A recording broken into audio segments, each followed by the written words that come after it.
Welcome to today's event. My name is Stephen Vogt. I am a senior product engineer here at Kanji. Prior to Kanji, I was at Apple for about 15 years in various roles in retail, professional services, and the enterprise space. A common question I used to hear from our customers is, how can I migrate from one device management solution to another? So I'm really excited to be moderating today because that is exactly what we're going to be talking about. We'll cover what migrations look like, we'll talk about the challenges they present, and we're going to share some tips on how to successfully migrate your fleet of Apple devices from one device management solution to another. With me, I have two panelists. Eric Van Dyke. Welcome, Eric. Thank you. It's good to be here.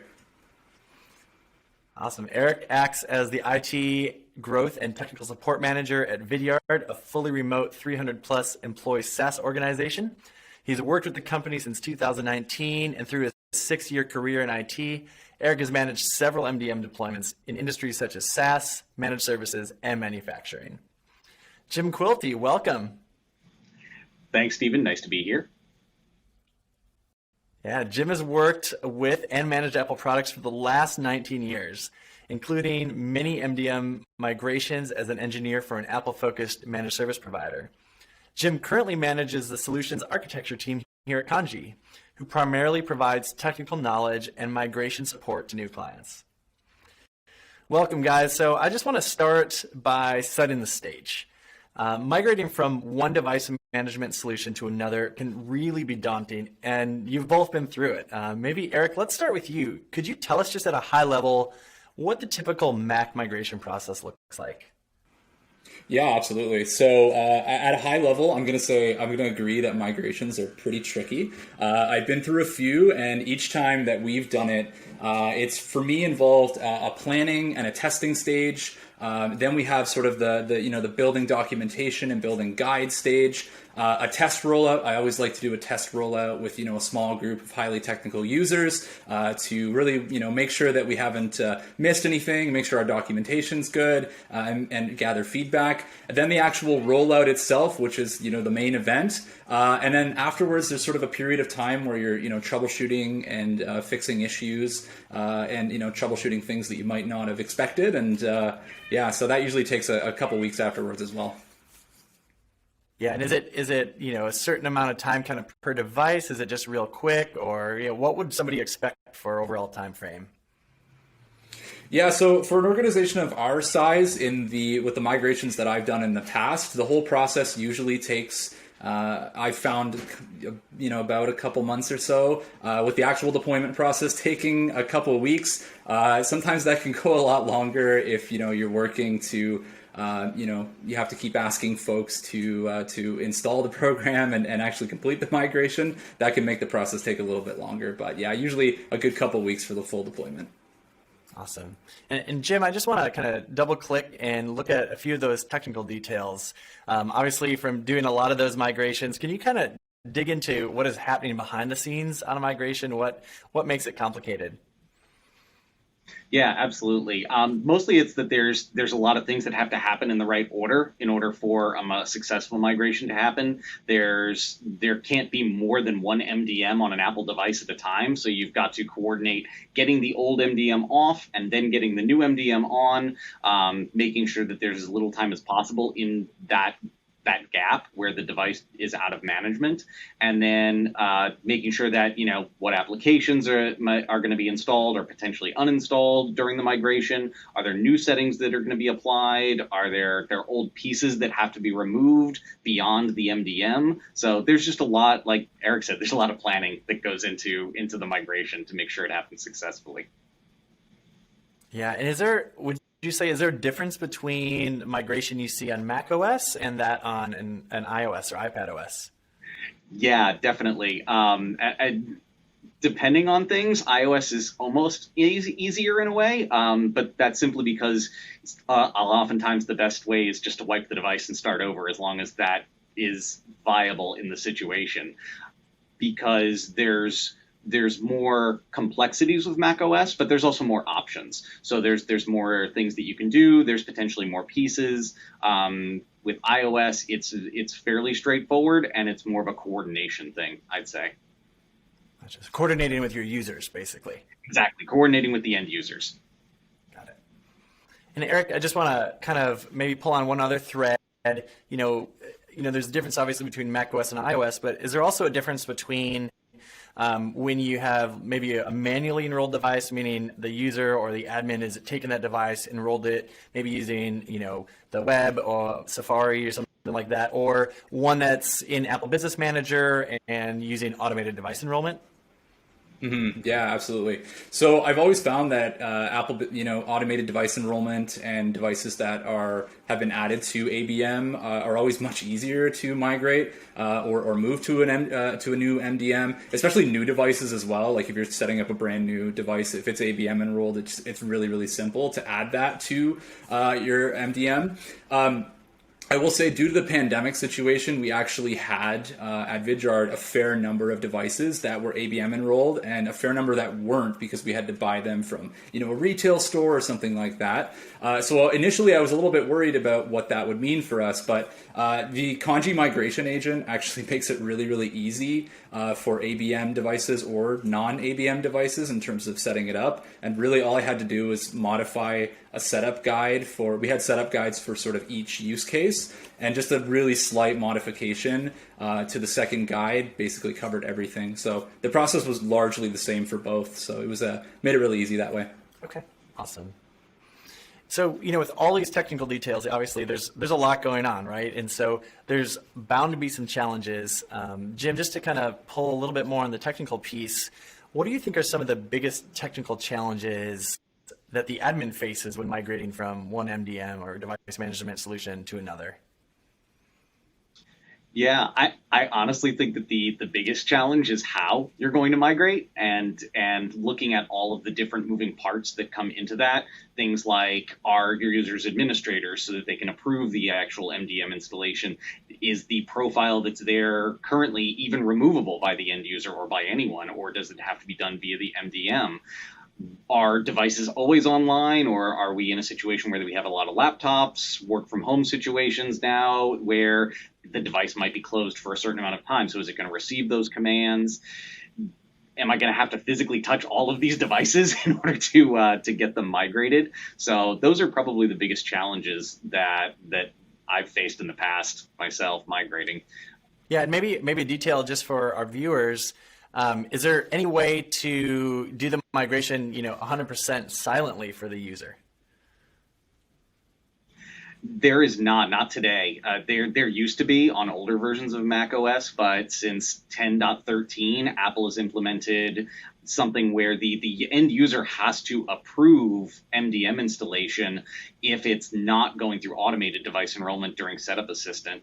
And even now with Big Sur and Monterey, the ability to even install a profile in the background, like using terminal commands or things like that, has been completely removed. So there's always going to be some interaction from the end user when you're migrating a device that's already been set up. Got it. So speaking of users, Eric, let's talk about our users a bit. Like, they're the ones who are typically affected, I feel like, when migrating to a new solution, maybe even more than the admin. Could you kind of talk about what the experience is like for the user? Yeah, absolutely. So, generally speaking, moving over to a new MDM is, for the end user at least, is generally speaking a pretty quick process, but it's not always without issues. There's always that fear that, something might go wrong with, device policies or settings and things like that. So, a user might experience an issue with an application, or maybe there's a setting that's changed because of, the policies that we as the IT admins have built out. Maybe there's, password policies come into play, things of that nature. So there's always kind of that fear when you switch to a new MDM, and inevitably things are going to go wrong. You're going to encounter issues. So, as IT admins, we always have to try our best to be available to help folks through that, to provide a great user experience. So, yeah, but generally speaking, the actual process of getting set up with the new MDM is usually pretty quick. So, okay. I just want to dig into that a little bit more. For you and your experience for your users, did you do the migration for them? Did they do it? Did you give them instructions? Kind of what did that user interaction look like? Yeah, absolutely. So initially we were thinking, well, maybe we could leverage the migration agent and we could maybe add it via a script through our old MDM so that we could add it to the workstations and sort of automate things a little bit. But we sort of realized that we wanted to allow folks to install kanji at their own pace at a time that was convenient for them, especially being in a remote first working environment where everybody's on their own schedule and we've got folks all over the world. So we basically, what we did is we ran a quick test rollout with about 10 employees just to make sure we covered all our bases and our technical documentation was there. And then what we did is we basically announced it at a meeting and said, hey, we're looking to install kanji. It starts on this date, and we really hope that you can have it installed by this date. We sent out video guides for basically every use case. If you had a computer that maybe wasn't on an MDM and wanted to enroll, if you had an ABM device, if you had a non-ABM device, and then we had full technical documentation to accompany those videos as well. So yeah, that was the user experience for us. We basically got everything sorted out on over 300 workstations in less than 2 weeks, which I thought was quite impressive and was a pretty smooth rollout. Awesome. So it was really that, that once again, that communication to the user, letting them know exactly what was going to happen. It sounds like was probably one of the most key pieces to that. And then obviously thinking through all the different technical things that they might face and accounting for those. Yes, absolutely. Yeah. And in terms of one thing that you mentioned that I thought was really interesting was letting the user do it at their own pace. Like, did you guys talk about like, oh, we're just, hey, let's push this all down and let's get it done? Or, kind of what brought you to that kind of conclusion? Yeah, absolutely. So, I mean, we started off with, let's push this forward and let's get it all done at once. But, we didn't want to interrupt people's meetings. We didn't want to have to, change people's schedules, things of that nature. So really what we decided to do is, give our folks more freedom to set it up whenever it's convenient for them. And thankfully, just the way that the migration agent is built, that made it really easy for us. To our users, we said, this is only going to take between 5 and 15 minutes to set up. So if you've got time today, set it up today. That's great. If you need to get it done tomorrow, that works too. And then we sort of we set a deadline of let's get it all done by this date. And generally speaking, most folks are going to follow that deadline. And then from there, you just follow up with anybody who hasn't quite moved over yet. But having the migration agent and being able to say like this is going to be pretty much fully automated. There's not a lot that you have to do, and it's only going to take a couple minutes to set up is really key. And I think a lot of our employees really appreciated that with this MDM rollout. That's great. And did you find that you had to do a lot of hand-holding? Like if you had to throw a percentage of like how many users did it just all by themselves, they rolled with the instructions versus the ones that, you had to give that extra assistance. What did that kind of breakdown look like? Probably about an 80-20 split if I had to guess. I will say that I was really, really impressed. We had automated alerts set up linked through to Slack. And so I think about 100 employees installed kanji on day one, which was really cool. So it was great. It was great to see, almost a third of our entire company get on board and set it up right away. And then, in the days following, I'd say probably the first 3 to 5 days, we had 75% or more of our workstations moved over to kanji. So it was very quick, very streamlined. And then we just followed up with folks sort of one-on-one once we got past got closer to our deadlines or past our deadlines, and then helped out where needed. But generally there weren't a lot of technical questions about things. The feedback that we got during our test rollout was super easy to use. The technical documentation that we had created was great. And yeah, really not a lot of questions from folks. Awesome. And Jim, with all the different migrations that you did, was this pretty typical, like having it be user driven? Did you find in some cases that IT did it? Like, how did that breakdown look for you? Definitely, it's all over the spectrum, honestly. Just because when I first started doing it, it was definitely more involved. There was a lot more hand holding. There were definitely some times when I did the whole thing myself. Sat in a room for 3 days with everyone gathering up everyone's computers, and there was probably a lot more desktops in that day, and it was a lot easier when everyone was in a single office or a couple of offices where you just had to visit and go through and just hit every computer. So that was definitely the more involved processes. Definitely, as I got more comfortable with doing it a number of times, definitely tried to figure out ways to automate a lot of that process, which then Apple took away when we had to actually install it and click OK or run terminal commands to do that automated device enrollment. But it was a process that, like Eric said, if you plan it out and you know what's coming down the line, you know what's going to change when you remove the existing MDM, you know what you're pushing out with the new MDM, it makes it a lot more smooth and a lot simpler. And afterwards, it was very easy to provide, the users that information to say, here's what's expected of you, and let them take care of that, and then let the MDMs do what they need to do. Definitely, since I've been with Kanji, the migration agent that Eric has referenced makes it tremendously easier on the end user and the admin by automating what tasks can be automated, and then continuously making sure that the user is kind of given a little nudge when needed to say, hey, this is required. These things are required of you. Let's go ahead and get that taken care of, because that's probably the biggest thing, right? Is you have to make it easy for the end user. They don't have an incentive to migrate from one MDM to another. It's usually at the request of the admin to say, this is hopefully going to make my life easier. There might be some pieces that help them out with a new MDM, new features or new abilities that come along with that the end user can take advantage of. But you want to make it as easy as possible for them and as little work, because you don't want to lose productivity. You don't want them to have to take an hour or a half hour out of their day to do the migration. You want it to be a couple of minutes. Yeah. And so would it be safe to say, I'm just thinking, you mentioned kind of this progression that you've seen. Is it safe to say that, it may have been something that you used to see IT doing a lot more for the user to do that migration, but then, and maybe even there was a time where you could really automate a lot as IT, but it's kind of shifted more to a user-driven process now, or kind of, is that a safe assumption?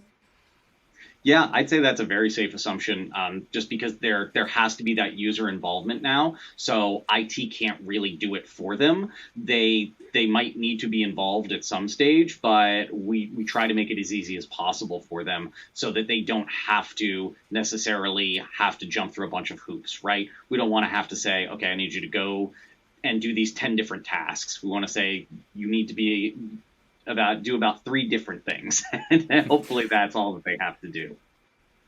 Yeah, definitely.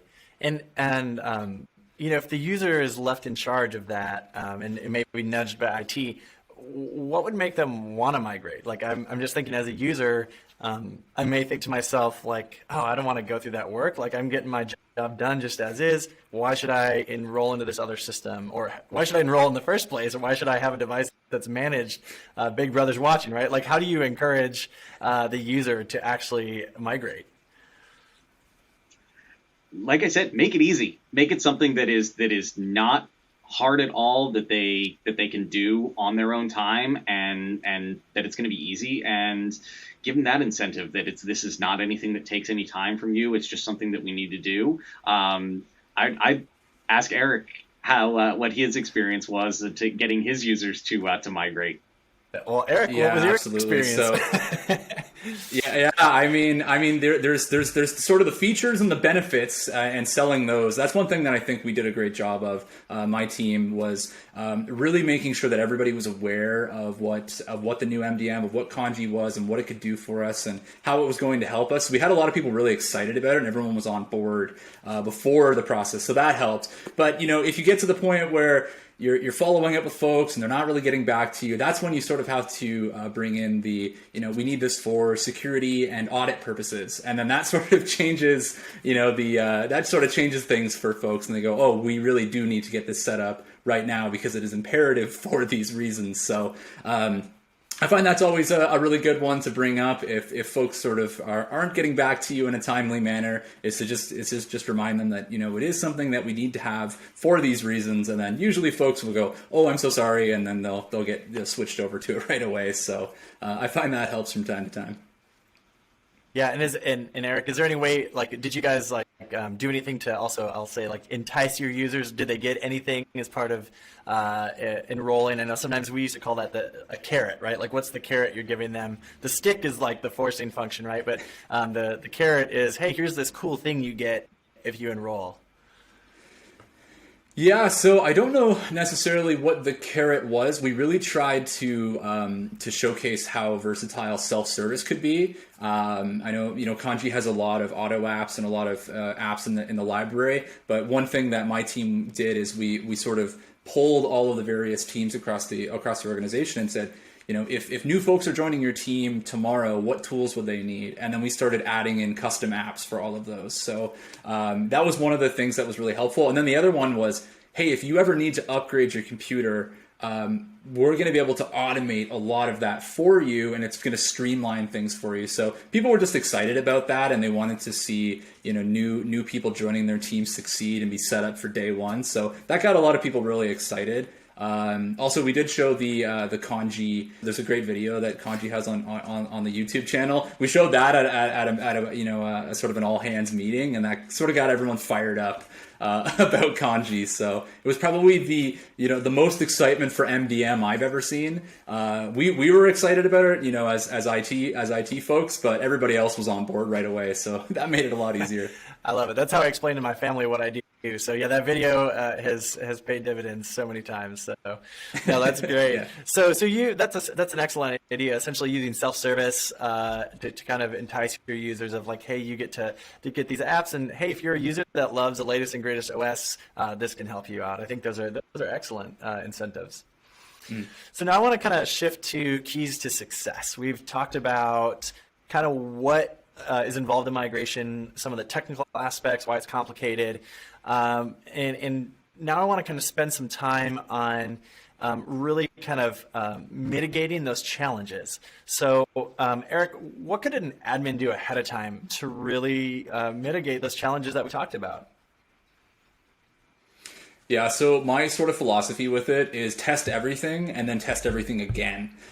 So there's so many variables when you're working with a system migration, and you have to make sure that you've accounted for all of them and you've tested for all of them. So my team, I had my team basically test on different workstations, different Macs, older operating systems, newer operating systems, ABM enrolled devices, non-ABM. What happens when we set up a device that already has file vault disk encryption enabled? What happens if we do the same with one that isn't enabled? How do auto apps work? How do these different things sort of behave together? So all told, we probably tested it, I want to say 15, 20 plus times, just wiping workstations and trying it again. And let's try this and let's try that. There wasn't very many things that we encountered or problems or issues, but we wanted to make sure we were prepared in case we ran into those in the future. So really it was just all about testing and making sure that we knew the MDM, as best as possible and could anticipate any questions that we might have.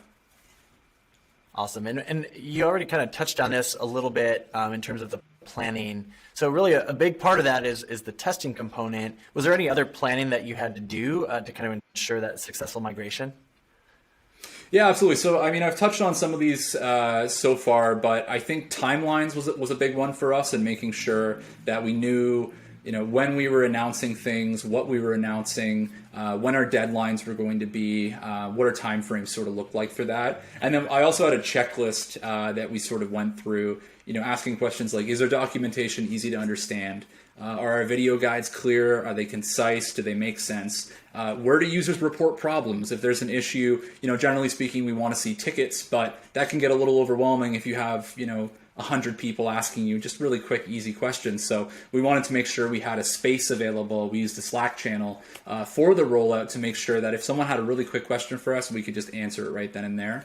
Do we have a tracking tool in place? How do we know which workstations have been swapped over and which ones haven't yet? Do we have alerts set up? So like I said earlier, we did employ the integration with Slack to have an alerts channel so that we could see in real time who was getting set up with it, and we could anticipate if there was going to be any issues. And then, how do employees report feedback, things like that. So really, we had sort of that checklist of things that we had to go through and to make sure that we had all of our bases covered. Great. And you mentioned time. Jim, do you think, is there a right time to migrate? Like, I think that's a common question. Like, when should we do it? Yeah, I think the right time is when you're ready. And like Eric said, there's a lot of planning that goes into performing a successful migration, but that can be done anytime, really. You as long as you plan for it and you know what's coming, your users know what's coming, you've provided them with the documentation they need, they have all of the information they need, it can be a smooth process. So there doesn't need to be a specific time to migrate. It's whenever you're ready to pull the trigger, whenever you've decided that this is what we need now, you can make it happen. It's something that can be prepared for, it's something that can be taken on, and not anything that needs to be the fear of performing a successful migration isn't something that needs to keep you from actually migrating and getting onto a new platform. Yeah, and it is, in terms of where, they're currently in one device management solution and then they're migrating to another, should they start that in terms of that kind of, do they wait to the end? Do they this is the last day of my contract? Should they have some overlap there? What does that look like? I definitely always recommended having about a month of overlap, just so you could keep, on track, make sure this is what's going to happen. If we need to, we can take a little bit of extra time to make sure things are going correctly. That testing phase is critical, like Eric said. And it sounds like they did it exactly the way that they needed to. Test the heck out of it and make sure that you know exactly what's going to happen. But yeah, I in my career, I'd always recommended about a 1 month overlap to make sure that you have time to get devices out of the old MDM and into the new one successfully. Yeah, I'd assume that might grow proportionally. If you have, 10,000 devices, you might want to give it maybe even a little bit more time. You might.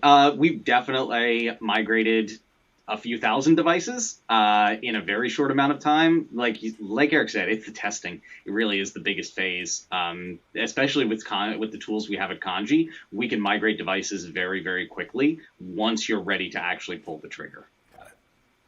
Awesome. And speaking of migration at Kanji, I feel like we think of migration here a little bit more holistically. And Jim, could you tell us just kind of how Kanji helps our customers with their migration process? Yeah, absolutely. That's something that my team is dedicated to, or at least it's one of the biggest parts of what we do. Is we're part of the onboarding conversation with the clients, and we dedicate a chunk of that to migration. Every client that onboards with Kanji gets a solutions architect that will be dedicated to their migration specifically. So that's a resource for them to reach out to if they have questions. They're technicians who have been through migrations before, so it's not something that's new to them. They are ready for the sharp edges that come from different MDMs. We hire from a broad range of candidates that have MDM experience in a number of different platforms so that they can be prepared for what might come down the line. We try to work very closely with our clients and make sure that they have all the tools that they need. One of those being the migration agent itself that Eric talked about. The other is the solutions architect that is there to answer the questions and has that knowledge to back that up. So there's a technical component, but then there's also the people component. Yes, exactly. Awesome. And Eric, I guess you already touched on this a little bit, and I didn't even ask you to, but now I am. Could you tell us a little bit about what it was like when you did migrate to Kanji, and what did that process look like? Did somebody guide you, and kind of talk us through that a little bit? Yeah, absolutely. So I'm going to say Kanji was probably the easiest MDM migration that I've ever done, which was great, and we were super impressed by how quickly and easily we could get all of our workstations moved over. We did have a pre-planning session with the Kanji team to sort of better understand. The migration agent was new to me. I didn't know how that worked initially. We had discussions about how that would work and what that would look like, and how that would sort of work with a bunch of different variables. And honestly, that the migration agent tool alone and having that conversation was just a game changer. I felt way more confident knowing that we had these resources available to us to make sure that the MDM rollout was really smooth. I also touched on this earlier, but the automated alerts that we set up through Slack really helped us just to monitor this in real time. It was so easy just to keep track of how things were going and if we were encountering any issues. And we didn't really encounter many problems along the way. And because we did all of that sort of pre-planning work and a lot of that testing, we knew what we were expecting, and we were able to make changes on the fly if we ever needed to. And then I also just give a quick kudos to the kanji support team. My team had some questions about some features and things like that, and they're really quick and responsive for us. So it was great to be able to just ask that quick question. Great, we've got an answer. Now we can make a new blueprint, or we can adjust something, and so that made things really easy for us. Awesome, that's great to hear. And just to start to bring things to a close, Eric, if when you think about migration, could you just share with our viewers what are those keys to a successful migration, if you had to kind of sum it up?